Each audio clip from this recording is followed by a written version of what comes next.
Tabe selamat lingkungan alatai, salam sujud keren dan melempang hasupa sundau di channel Dayak Ngaju. Baiklah teman-teman, kali ini saya akan mereview Mandau dan Duhung. Hanya saja dalam review kita kali ini tidak membahas terlalu detail bagian-bagian Mandau dan Duhung. Hanya saja saya akan menjelaskan dan memberikan informasi sebagaimana yang disampaikan oleh para tetua, orang tua yang sudah usianya sudah rentan sekali, namun masih memiliki ingatan yang mumpuni dalam menjelaskan tentang penggunaan Mandau dan Duhung. Oke, langsung saja tanpa berlama-lama, saya akan menggunakan Mandau saya ini sebagai alat media untuk saya menjelaskan kepada kita semua bagaimana Mandau itu digunakan. Nah, begini Pak Hari, dalam penggunaan suku Dayak Ngaju, Mandau ini begitu kami anggap sakral dan sangat tinggi nilai luhurnya.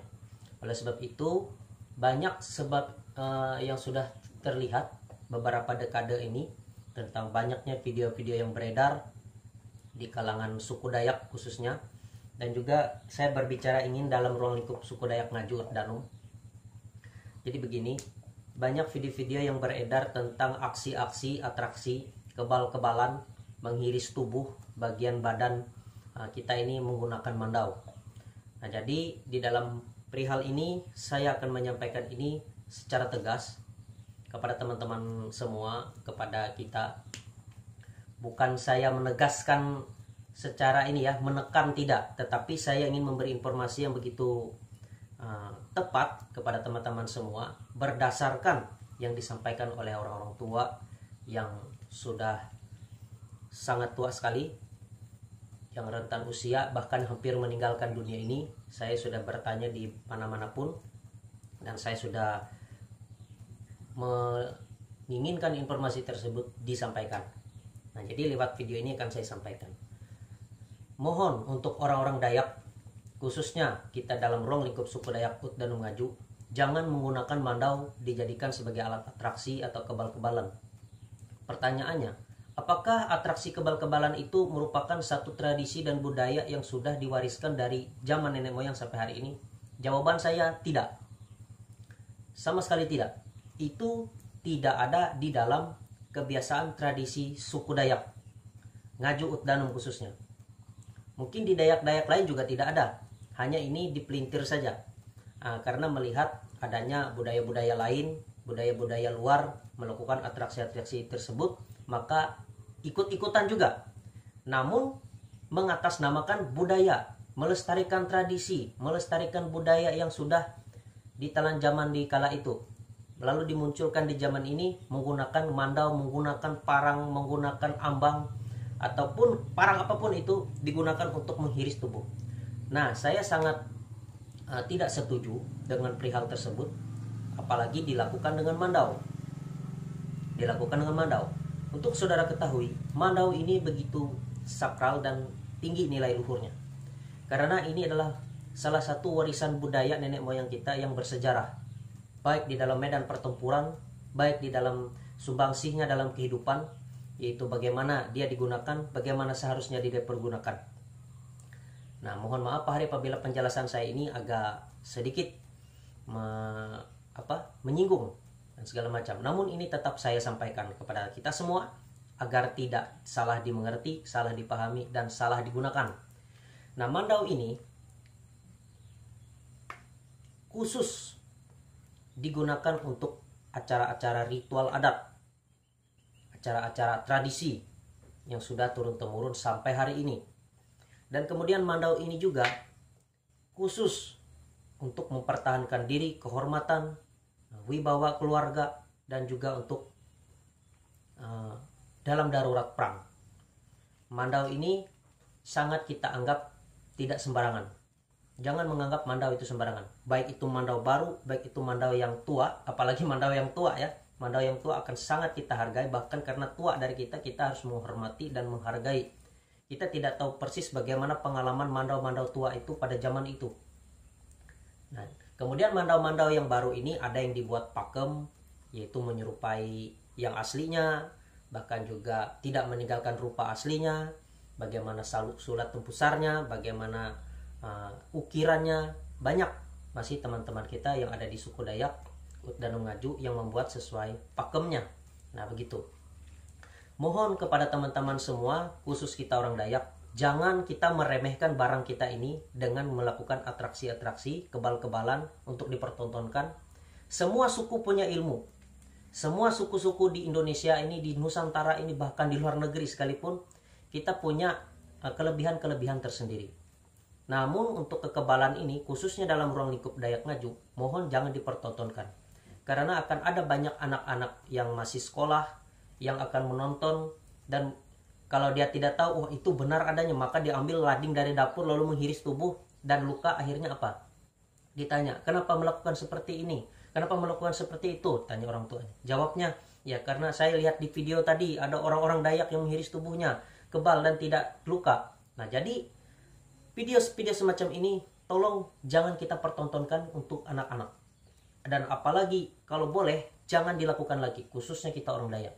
Kita orang Dayak Ut Danum Ngaju jangan seperti itu. Karena orang-orang tua kita di zaman dulu sampai sekarang tidak memperbolehkan hal-hal demikian dipertontonkan. Justru itu menjadi satu rahasia yang tidak perlu diumbarkan. Dan itu dapat digunakan ketika pada masa-masa darurat perang atau segala dalam keadaan yang sangat genting sekali untuk tidak dipertontonkan. Nah, jadi Pak Hari, saya menyarankan mari kita kembali kepada peteh tatuhyang, peteh tetek tatum kita agar tidak menyalahgunakan mandau ini sebagai alat mainan, alat atraksi, alat sirkus. Nah ya, saya mohon sekali, mari kita rubah. Jangan mengatasnamakan kita menjaga budaya, melestarikan budaya. Melestarikan budaya itu adalah dengan cara kita, yaitu untuk memunculkan tarian-tarian Kinyah Mandau. Nah itu ada tarian Kinyah Mandau, tarian-tarian burung enggang, bahkan tarian-tarian yang lainnya. Nah itu yang harus kita lestarikan, itu yang harus kita munculkan ke publik, supaya seluruh Nusantara tahu, dunia tahu bagaimana budaya itu dari suku Dayak. Nah seperti itu. Jangan kita mempertontonkan yang tidak benar dengan menghiris tubuh, leher, lidah, pipi, kepala, rambut. Nah, itu tidak ada dalam budaya Dayak. Cari saja referensinya. Ada nggak di dalam catatan sejarah, bahkan di dalam video-video dokumenter orang-orang Belanda, orang-orang Portugis yang masuk ke wilayah Borneo, apakah mereka pernah mengabadikan orang-orang Dayak yang menghiris tubuhnya seperti ini? Pernah mempertontonkan seperti ini? Tidak ada, Pak Hari. Cek saja. Cari saja videonya kalau ada. Nah, jadi begini, karena ini sangat sensitif sekali. Karena bermain-main dengan benda-benda yang kita anggap yaitu tajam ya. Nah, saya rasa tajam ini dapat melukai orang. Nah jadi jangan kita main-main dengan mandau. Justru kalau ada tarian seperti Kinyah Mandau, mari munculkan tarian Kinyah Mandau. Kinyah Mandau itu adalah tarian khas suku Dayak Ngaju Ut Danum, dan juga di situ terdapat tarian-tarian perang. Nah di zaman era itu, sehingga tarian ini harus kita munculkan supaya memperkenalkan, nah inilah Kinyah Mandau yang sebenarnya, dan inilah tarian-tarian yang benar adanya. Tidak digunakan mandau itu saat dicabut dari kumpang lalu dihiris-hiris di tubuh dengan menari-nari yang tidak jelas. Nah jangan seperti itu. Saya harap teman-teman semua mari ubah paradigma kita tentang pandangan kita, wah ini melestarikan budaya, wah ini melestarikan tradisi. Tidak demikian. Tidak demikian, khususnya kita di dalam suku Dayak Ut Danum Ngaju. Kemudian penjelasan yang kedua, saya akan meluruskan banyaknya tentang informasi yang diterima oleh teman-teman kita yang di luar suku Dayak, dan mereka pernah WhatsApp saya bertanya ke saya, apakah mandau itu kalau ada tatahnya yang hilang itu menandakan bahwa mandau tersebut sudah pernah memakan atau meminum darah manusia ataupun perang pengayauan. Nah begitu. Untuk hal ini saya akan jelaskan sedikit dan memberi informasi sedikit tentang ini, karena berdasarkan juga referensi saya adalah bertanya, menggali informasi tersebut dengan orang-orang tua, dengan orang-orang Dayak yang sudah hidup cukup lama, sudah cukup makan beras, garam, dan segala macam, daging apalagi. Nah jadi dengan itu kita akan menjelaskan dan saya menyampaikan perihal ini kepada teman-teman semua agar tidak salah dalam memandang tentang perihal mandau ini. Langsung saja saya akan buka, karena mandau ini juga ada tatahnya. maka saya akan memperlihatkan kepada saudara tentang tatah tadi yang menyangkut dengan orang yang pernah perang atau segala macam ya. Nih, langsung saja.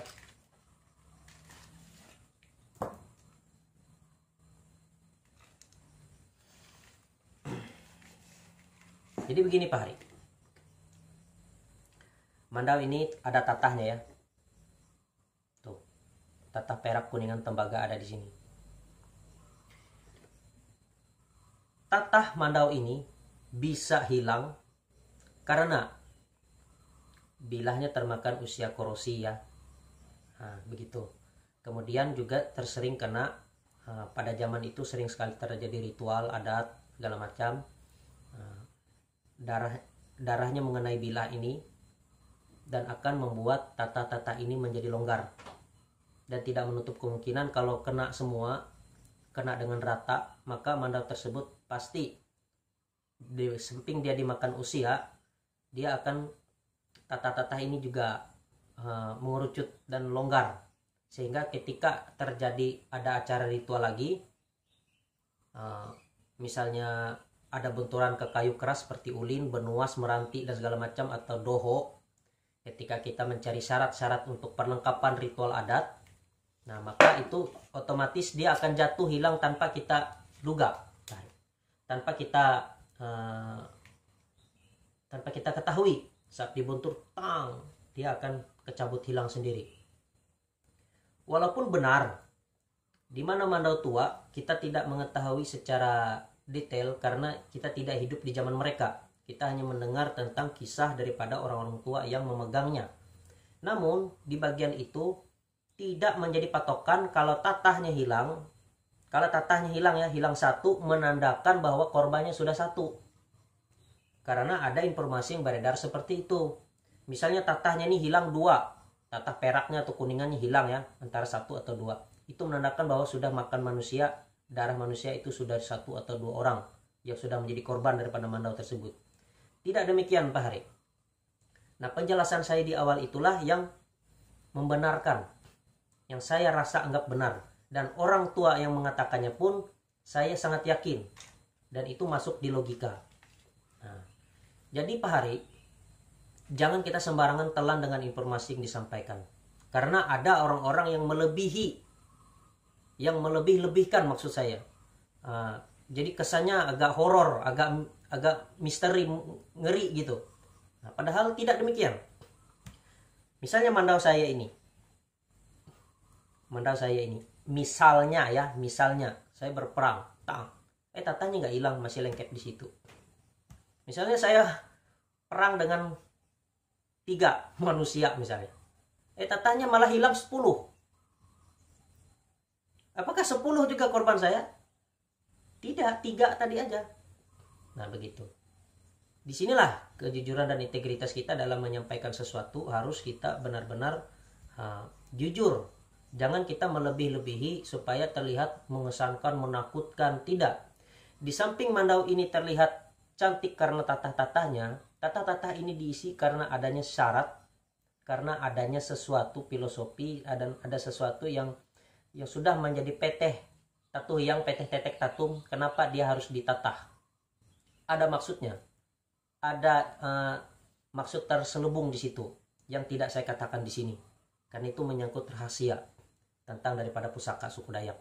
Nah jadi Pak Hari, jangan salah mengartikan itu. Khususnya di dalam suku Dayak Ut dan Ngaju tidak demikian. Tidak kalau harus kita tatahnya hilang berarti sudah pernah makan manusia. Ada mandau yang tua sudah 100-200 tahun yang pernah ikut dalam peperangan, masih ada yang utuh juga tatahnya.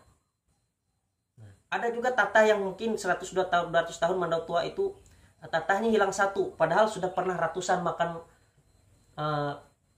dalam pertandingan pengayauan, banyak korbannya. Ada juga seperti itu. Jadi kita menjelaskan hal-hal yang logika saja. Nah, ada hal-hal yang tidak mampu dijelaskan, semacam bagaimana tentang pada waktu itu saktinya, kuatnya orang-orang leluhur zaman itu menggunakan mandau. Nah, jadi jangan kita terlalu melebih-lebihi yang sebenarnya itu tidak ada dibuat menjadi ada. Nah, jadi saya ingin kita di suku Dayak, khususnya suku Dayak Utdanum Ngaju, kita tidak memiliki filosofi seperti itu. Kalau di suku-suku Dayak lain, teman-teman saudara kita yang lain, oke, silahkan mereka mengatakan demikian. Tetapi tidak untuk suku Dayak Ngaju Utdanum. Nah, begitu Pak Hari. Nah, jadi jangan salah dalam memahami dan mengartikan informasi ini, jangan asal terima. Harus kita uji dulu. Nah, demikian saya rasa penjelasan kita kali ini di seputaran Mandau ya. Nah, inilah yang mau saya sampaikan, dua hal ini. Yang pertama, Mandau tidak diperkenankan, tidak diperbolehkan. Memang tidak ada PT yang lisan ataupun di dalam catatan menggunakan Mandau ini untuk dijadikan alat atraksi, kebal-kebalan atau segala macam hal. Justru ini dulu Mandau ini seringkali juga di dalam kehidupan suku Dayak Utdanum Ngaju, bukan saja untuk ritual adat seperti tiwah, seperti tantulak liau ataupun segala acara ritual adat ritual penganten. Nah, jadi bukan saja itu untuk itu, tetapi ada fungsi lain lagi. Nah, seperti itu. Jangan kita salah menganggap. Nah, untuk pengantin ya, ini seringkali dulu di zaman Dayak Utdanum Ngaju, ketika pengantin lelaki datang, dia akan membawa Mandau ini di pinggangnya. Bukan untuk bertarung. Justru itu untuk melambangkan dan memperlihatkan kepada kita semua, pada orang-orang, bahwa Mandau ini akan menjaga harkat martabat dirinya dan keluarga dan anaknya dan istrinya. Kedua, dia juga akan menjaga istrinya dari segala mara bahaya dengan Mandau ini. Nah, begitu melambangkan itu. Lelaki itu saat menggunakan ini di dalam pinggang, saat menggunakan ini taruh di pinggang, di tangking, saat mendatangi pengantin wanita, dia menangking Mandau. Nah, disitulah ada terselubung bahwa dia akan menjaga wanita tersebut dengan berbagai macam cara, dengan berbagai macam prinsip. Nah, begitu, menjaga harkat martabat harga diri. Nah, dengan Mandau tersebutlah kita terlihat berwibawa dan bermartabat. Jadi Mandau ini sangat-sangat kami anggap tidak sembarangan. Jadi jangan sama sekali kita orang-orang Dayak menyalahgunahi fungsi daripada Mandau ini, khususnya kita suku Dayak Utdanum Ngaju Kalimantan Tengah, bahkan yang ada di mana saja. Tolong rubah paradigma, jangan lagi beranggapan bahwa kita melestarikan adat dan budaya melalui hiris-hiris tubuh, melalui hiris-hiris badan anggota tubuh ini menggunakan Mandau. Karena Mandau ini punya tarian sendiri, yaitu Kinyah Mandau, untuk kita dapat melestarikan, untuk memperlihatkan bagaimana kekuatan megahnya harga diri martabat dan bernilainya Mandau ini di dalam kehidupan kita orang suku Dayak Ngaju Utdanum. Nah, begitu Pak Hari. Oke, saya akan masukkan kembali ya.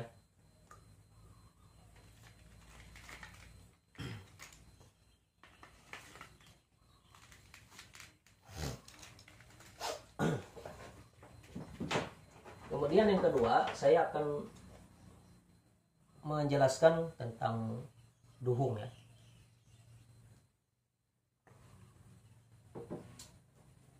Ini duhung.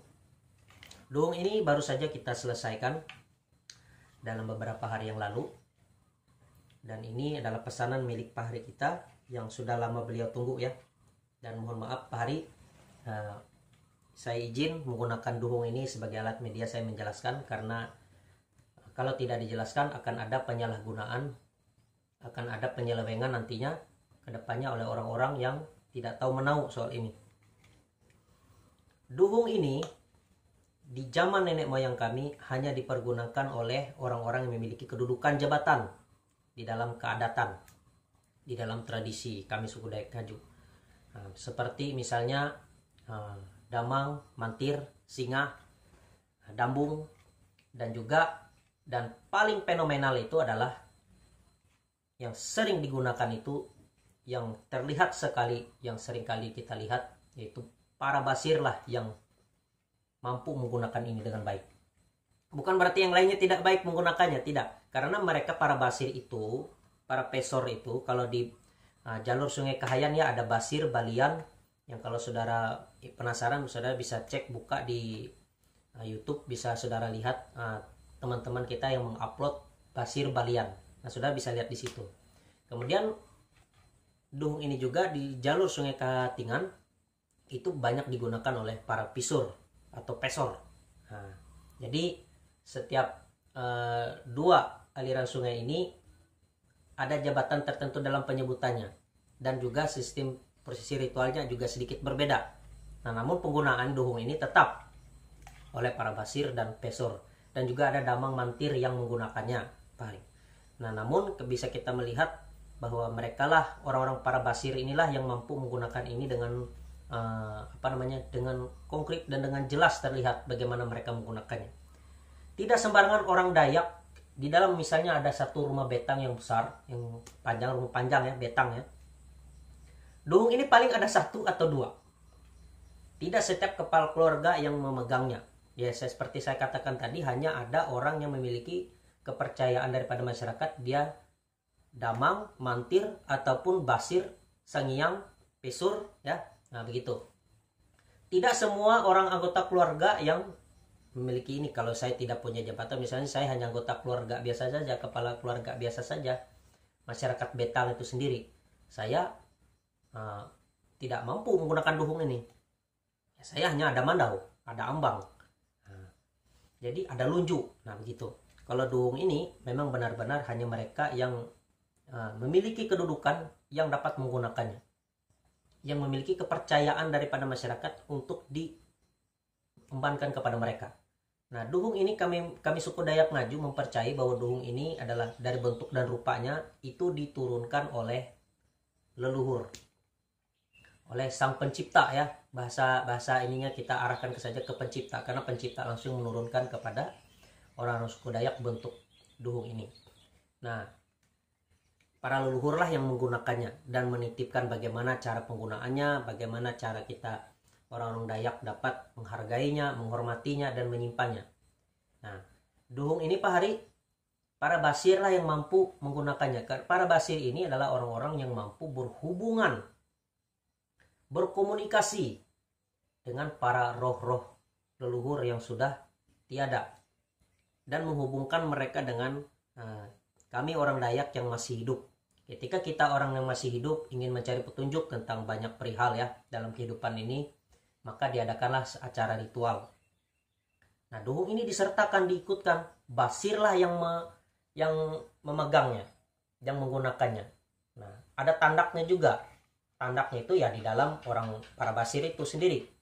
Nah, jadi mereka punya semacam pengetahuan yang melebihi kami orang-orang biasa lah bahasanya, yang tidak memiliki jabatan dan kemampuan di dalam bidang itu. Nah, untuk bentuk duhung ini kami mempercayai bahwa diturunkan dari alam atas.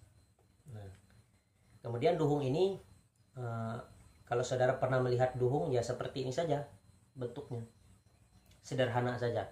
Dia tidak memiliki tempusar, karena di duhung itu memang tidak ada tempusar. Saudara boleh cek ke Museum Belanga di Kota Palangkaraya. Nah, di situ tidak pernah ada duhung yang pakai tempusar. Tidak ada pakai tempusar, karena itu tidak boleh. Nah, begitu. Saya sudah pernah bertanya juga sama seorang pesor, karena saya pernah melihat ada duhung yang pakai tempusar. Saya tanya, "Bue, duhung itu memang harus pakai tempusar atau tidak?" "Memang tidak ada duhung yang pakai tempusar," beliau bilang. "Memang tidak ada. Dan tidak boleh. Tempusar itu hanya ada pada mandau dan pada ambang." Nah, begitu. Di duhung ini memiliki bentuk yang berbeda dari yang lain. Nah, duhung ini juga kami percayai, kami yakini bahwa duhung ini lebih dulu ada ketimbang mandau. Nah, mandau itu ya generasi sekian lah dia ada. Nah, jadi di dalam kehidupan suku Dayak, duhung ini dianggap sebagai benda yang sangat sakral, yang sangat tinggi nilai luhurnya. Nah, begitu. Dan untuk bentuknya pun kita tidak menghilangkan rupa dan bentuk ya. Kalau sekilas kita lihat bentuknya mirip dengan bilah tombak. Nah, namun ini bukan tombak dan juga bukan lading. Tapi ini memang benar-benar hanyalah duhung saja. Tidak ada penyebutan lain di dalam suku Dayak kami. Terserah untuk saudara-saudara teman-teman kita yang lain mau sebut itu apa. Namun saya menyampaikan ini adalah duhung khas suku Dayak Ngaju. Tuh. Nah, Ini duhung. Oke, langsung saja saya perlihatkan bilahnya. Mohon maaf, izin permisi Pak Hari yang punya.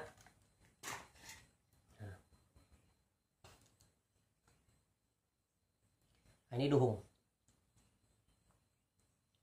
Nah, ini bentuknya ini tidak kita tinggalkan. Bentuk duhung itu memang seperti ini. Ada juga bentuk duhung yang lain. Namun kali ini ya seperti ini bentuknya, berhubung dengan pesanan Pak Hari kita. Nah, duhung ini untuk menikam hewan-hewan sesembahan, hewan-hewan kurban sesembahan kepada leluhur dengan cara ditekan seperti itu, ditikam bagian lehernya. Gosok ini tajam ya, juga merobek bagian pernapasan hewan-hewan tersebut. Nah, jadi saat diritualkan, duhung inilah yang berfungsi di bagian-bagian itu, yang digunakan sebagai alat media dalam acara ritual adat. Nah, ini bentuk duhung ada yang seperti ini. Coba bisa lihat, cek di museum pasti ada duhung seperti ini. Kita tidak meninggalkan pakem. Kalau saudara, oh ini ada tatahnya. Saudara lihat ya, tatah ini berdasarkan permintaan tuannya, pemiliknya. Bang, mohon ditatah ya untuk duhungnya biar cantik, biar gagah gitu. Nah, jadi makanya kita buat tatahnya. Walaupun sebenarnya duhung yang mengikuti pakem aslinya itu tidak menggunakan tatah. Nah, ini untuk mempercantik saja, memperindah saja, memperindah bilah. Nah, karena beliau kan suka dengan benda-benda suku Dayak. Nah, begitu Pak Hari. Jadi jangan salah, saya tidak meninggalkan bentuk dan rupanya dan juga gagangnya. Nah, begitu. Orang dulu zaman nenek moyang kami, kalau handalnya ini terbuat dari gading gajah. Masa di Kalimantan ada gading gajah? Nah, begitu. Ada gajah. Nah, begitu. Ada Pak Hari di Iban Sarawak dulu, di zaman itu ada. Mereka sering menjual gading gajah. Nah, gading gajah. Dan orang-orang Dayak, suku Dayak Utdanung Ngaju, leluhur kami sering berjalan ke sana, bawa tajau, bawa belanga untuk melakukan pertukaran barter. Misalnya ada juga yang bawa, bukan saja bawa tajau ya, ada juga yang bawa misalnya rotan, dan juga bawa beras hasil panen, dihurupkan atau ditukar dengan benda-benda seperti ini. Atau juga dengan penutup kepala yang ada bulu burung enggang, atau ini terjadi pertukaran di sana. Dan ada juga yang terjadi pertukaran mandau, pertukaran parang. Nah, jadi memang kami suku-suku Dayak Ngaju dengan Dayak-Dayak Iban di Sarawak juga pernah ada pertukaran-pertukaran benda-benda di zaman itu sesuai dengan keperluan dan kebutuhan. Nah, begitu Pak Hari. Bukan tidak ada gajah. Gajah itu menurut informasi yang saya dapat ketika saya membaca satu buku, saya lupa nama bukunya, judulnya. Di Dayak Iban Sarawak pernah juga dulu ada gajah di sana yang dibawa dari lewat perdagangan, jalur perdagangan Thailand. Ya, jadi gajah-gajah itu digunakan untuk sebagai benda transportasi, membantu menarik kayu besar, misalnya seperti itu ya. Nah, ada di dalam catatan itu, cuman saya lupa bukunya. Saya pernah baca di perpustakaan daerah Kalimantan Tengah di ruang deposit, saya lupa judulnya. Ada di situ dicatat di dalam sejarah. Nah, begitu Pak Hari. Nah, jadi Mandau orang zaman dulu jangan heran kalau ada dari gading. Dari gading, karena itu seperti yang saya katakan tadi, itu ada pertukaran antara barter antara orang Dayak Utdanung Ngaju dengan orang-orang yang ada di Iban Sarawak. Nah, dan Mandau juga ada mandau-mandau yang bertukar hurupan model, misalnya seperti kita barter. Nah, begitu. Makanya tidak heran juga kita orang-orang Dayak sebelum ada era pengayauan dulu, ada juga yang barter dengan suku Dayak Kayan, Bahau, baik itu Ambang, baik itu Mandau. Makanya kami masih di dalam ruang lingkup suku Dayak ini ada banyak kesamaan-kesamaan. Walaupun ada juga dalam perbedaan dalam bahasa, dalam benda-benda tradisional. Nah, seperti tas anjat yang di belakang saya ini. Ada juga saudara pernah lihat ada di Kaltim ya, Kalimantan Timur, Kalimantan Selatan, Kalimantan Tengah. Tidak heran, karena orang-orang di zaman itu menganyam itu rata-rata ibu-ibu, tambi-tambi nenek-nenek ya, itu mereka suka menganyam, suka dalam waktu itu eranya di mana persaingan bentuk benda, bentuk karya seni. Nah, jadi ada, kalau dilihat kita seperti zaman sekarang, kalau kita lihat itu indah ya kita beli, kita tukar dengan duit. Nah begitu. Nah, jadi ada karya-karya seperti itu yang terjadi barter. Makanya kami di suku Dayak ini, sepanjang kami masih di Pulau Borneo ini, kami juga memiliki kesamaan-kesamaan dan juga ada perbedaan-perbedaan yang tidak terlalu jauh lah. Nah begitu, baik dalam metode kita dalam bercocok tanam, dalam bertani, berladang, itu masih banyak kesamaan-kesamaan di kami suku Dayak. Nah, ataupun alat-alat yang digunakan dalam acara ritual adat, itu juga ada kesamaan-kesamaan di situ. Walaupun penyebutannya berbeda, karena bahasa kami di suku Dayak di Borneo ini banyak sekali. Tidak hanya 1, 2, tidak hanya 3, ada ratusan. Nah, jadi berbagai macam budaya, tradisi, ada yang berbeda, ada yang sama di suku kami. Lain hal dengan kami dengan orang-orang di teman-teman Pak Hari kita yang ada di Jawa, lain lagi, sangat berbeda lagi. Nah begitu Pak Hari ya. Saya harap penjelasan ini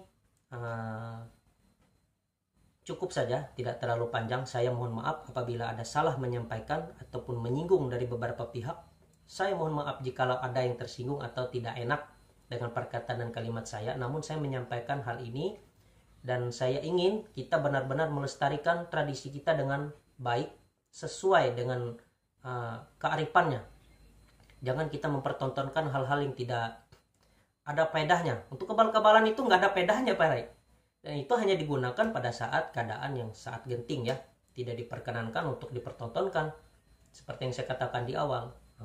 Kemudian ada juga dulu di festival apa, saya lupa tahun yang telah lewat. Ada yang menggunakan duhung ini menari.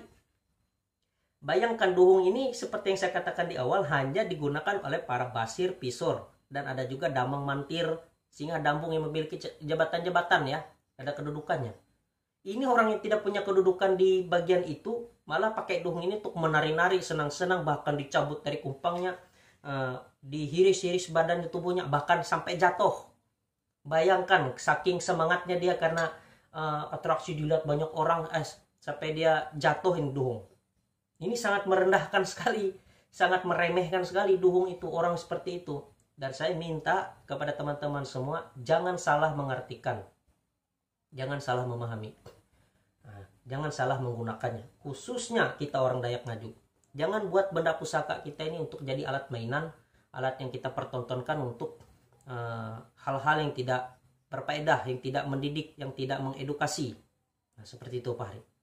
Wajar saja sekarang ini kita bisa melihat ada orang berbagai macam kalangan bisa punya duhung. Karena duhung ini sudah banyak yang dibuat baru demi kita melestarikan kearifan lokal. Cuman yang bagaimanapun dalam penggunaannya tetap para basir dan pesor, damang dan mantir lah yang mampu menggunakan ini dengan baik. Hanya saja kita yang orang-orang biasa ini, kita dapat menyimpannya sebagai gambaran. Oh, ini adalah bentuk dan rupa peninggalan warisan suku Dayak zaman itu. Dan sampai zaman sekarang kita masih bisa lihat, inilah bentuk duhung, inilah rupa duhung. Nah, nggak mungkin saya bilang ini mandau. Nah, saudara juga, karena saudara juga paham ini bukan mandau, ini duhung. Sebutannya duhung karena bentuknya memang duhung. Tuh. Jadi banyak yang menyimpan karena suka, karena senang, karena mengidolakan, karena ingin mengkoleksi, supaya ada teman-teman kita yang lain tahu. Nah, inilah duhung. Nah, inilah bentuk duhung khas suku Dayak Ngaju Utdanum yang kami anggap ini lebih tua dibanding mandau. Bukan berarti mandau itu tidak tua, mandau-mandau yang lain tidak tua, tetapi generasi mandau itu yang kesekian, dan kita tidak tahu kesekian berapa ya. Nanti kita bisa lihat mempelajarinya masing-masing. Namun duhung ini yang tetap yang pada awal itu yang lebih dulu daripada mandau. Nah begitu Pak Hari, lebih duluan ada daripada mandau. Bukan saya mengatakan bahwa mandau itu tingkatnya lebih rendah daripada duhung, tidak. Justru lebih ada dulu duhung dibanding mandau. Dan memang dari tingkat kami menghargai dan menjunjung tinggi duhung ini, itu karena dia adalah pusaka yang dianggap tertua dibanding dengan Mandau. Ada lagi benda-benda pusaka lainnya yang tua dibanding-bandingkan dengan Mandau, tidak sekedar Duhung. Ada Rebayang. Nah, Rebayang ini pun dalam satu desa aja bisa satu orang yang naruh. Tidak semua orang yang naruh itu Rebayang itu. Dan tidak setiap rumah punya Rebayang. Justru setiap rumah punya lunju. Zaman itu bahkan sampai sekarang. Lunju itu untuk yang panjang ya, tombak ya. Nah, jadi tidak semua kalangan punya Rebayang dan tidak semua kalangan juga yang punya Duhung, karena bergantung dengan penggunaannya. Nah, jadi untuk di zaman sekarang itu boleh kita memiliki Duhung, boleh kita memiliki Mandau, karena kita ingin melestarikan, karena ingin kita memperlihatkan kepada dunia, kepada Nusantara, bahwa di suku Dayak memiliki kearifan lokal juga yang dijunjung tinggi oleh orang-orang suku Dayak. Banyak benda-benda suku Dayak seperti Talawang, Sipet, segala macamnya yang saya masih belum punya. Saya masih belum punya yang seperti itu. Tetapi kita perlu mengetahui dan memahami supaya kita tidak salah. Nah, kemudian ada orang-orang juga yang sering membuat souvenir itu dibilang Mandau. Parang souvenir itu khas Kalimantan itu disebut Mandau katanya. Ini Mandau dijual di Facebook, di posting via IG, dijual Mandau katanya. Mandau mana dulu? Bentuknya nggak kayak Mandau kalau parang souvenir itu. Tidak ada tempusarnya, tidak jelas tempusarnya. Kemudian kalau dibilahnya, kalau dihantam ke bambu aja itu bisa rusak. Karena souvenir itu untuk pajangan, untuk hadiah oleh-oleh, bukan untuk dijadikan sebagai alat benda yang dapat mampu ikut dalam prosesi acara ritual. Nah, gitu Pak Hari. Jadi marilah kita sama-sama mengerti dan memahami apa yang telah saya sampaikan. Dan tidak dari saya saja, saudara bisa bertanya dengan para suhunya yang lebih tua, yang lebih paham, yang lebih paten, yang lebih kompeten menjelaskan dibanding saya yang masih muda ini. Umur berapa tahun, masih ya 30 tahun lah. Jadi pengalaman saya masih kurang. Justru dengan teman-teman kita suku Dayak lain yang sudah ada, yang sudah tua, yang sudah rentan usia, mereka paham. Nah, cuman jangan asal telan juga. Perlu kita cari referensi lain supaya mendukung pemahaman kita dalam menemukan apa yang kita rasa menjadi hal yang penasaran di dalam diri kita. Oke Pak Hari, mohon maaf apabila ada perkataan saya yang menyinggung dan melukai perasaan teman-teman semua. Saya mohon maaf sebesar-besarnya apabila ada kalimat saya yang dianggap tidak berkenan di hati teman-teman dan saudara-saudara sekalian, baik yang kita orang-orang Dayak seluruh di Borneo, bahkan juga teman-teman yang di luar suku Dayak, teman-teman kita di suku lain. Saya sangat berterima kasih. Ini yang pesan ini adalah saudara kita dari suku lain. Saya tidak menyebutkan beliau di sini. Saya sangat berterima kasih karena beliau sangat senang dan suka dengan benda-benda suku Dayak. Nah, itu khususnya kami suku Dayak Ngaju Utdanum, kami merasa dihargai, kami merasa dihormati, dan saya juga menghormati dan menghargai Pak Hari yang sudah pesan ini, sudah percaya. Saya sangat menghargai kepercayaan dari Pak Hari. Sangat berterima kasih atas kekagumannya dengan benda-benda suku Dayak Utdanum Ngaju khususnya. Terima kasih. Saya rasa video kita cukup sampai di sini. Mohon maaf sebesar-besarnya apabila ada kata yang salah, kalimat yang salah saya ucapkan. Terima kasih Pak Hari. Tabe selamat inguna latai. Salam sujud karenda melempang. Dayak Ngaju.